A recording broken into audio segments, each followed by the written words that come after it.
He only meant to buy them dinner. One simple act of kindness before another lonely night.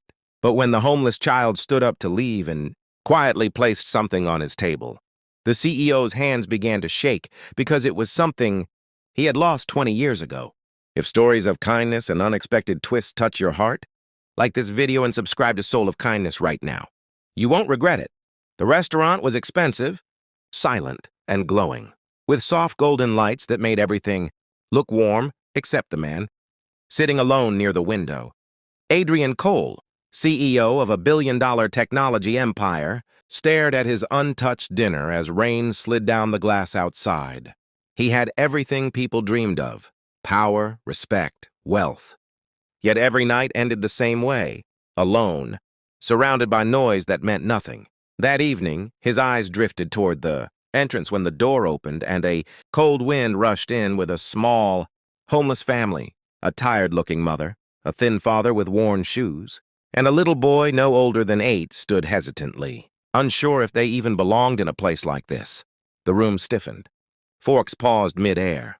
Judgment filled the silence. The manager took a step forward, already preparing to turn them away. Adrian felt something tighten in his chest. He didn't know why, but he raised his hand and calmly said, "It's fine. They can sit."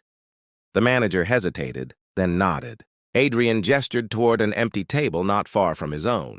"Order whatever you want," he added, his voice steady. "It's on me." The mother's eyes filled with tears as she whispered thank you again and again. The boy just stared at Adrian, his wide eyes curious, almost searching.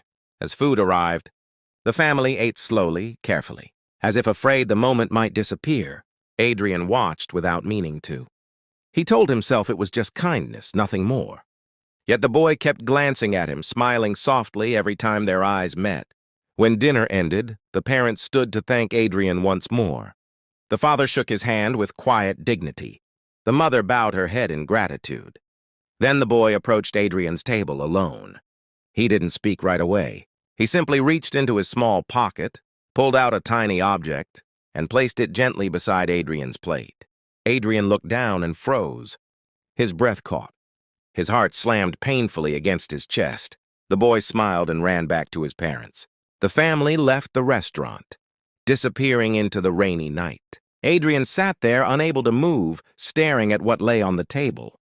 It was a small, worn wooden star, cracked at the edges with a faint carving on the back. His fingers trembled as he picked it up. He knew this star. He had carved it himself as a child. Memories flooded back of a poor neighborhood, a small shelter, and a winter night when his family had nothing. He remembered giving that star to a younger boy he met at the shelter, promising they would both have better lives. Someday, Adrian whispered, This can't be possible." The past he had buried was suddenly sitting in front of him, demanding to be remembered. Adrian didn't sleep that night. The wooden star lay on his bedside table as memories replayed again and again. He remembered being that homeless boy once, cold, scared, invisible. He remembered his parents struggling, his mother's tired smile, and the kindness of strangers that kept hope alive. And now, somehow, life had come full circle. Early the next morning, Adrian returned to the streets near the restaurant, searching. He didn't know why, only that his heart wouldn't rest until he found them.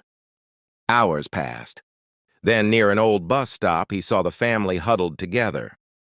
The boy looked up first and recognized him instantly. His face lit up. Adrian approached slowly, kneeling so he was at eye level with the child. "Where did you get that star?" Adrian asked gently, holding it out. The boy smiled. "A man gave it to my dad when he was little," the child said. He said it reminded him to never give up. Adrian's eyes filled with tears. The father stared at the star, then at Adrian, confusion turning into shock. You're that boy," the father whispered. In that moment, years of pain, struggle, and survival collided with gratitude and disbelief. Adrian offered them more than money. He offered help, real help, shelter, education, a job. Not out of pity, but out of respect. "Someone once helped me," Adrian said softly. "This is how I say thank you." Months later, the family stood in a small but warm apartment, starting a new life. The boy was enrolled in school, proudly showing Adrian his drawings every week. The father worked honestly, the mother smiled more often. And Adrian? For the first time in decades, his loneliness faded. He didn't just give dinner that night, he received something far greater: purpose, connection, healing.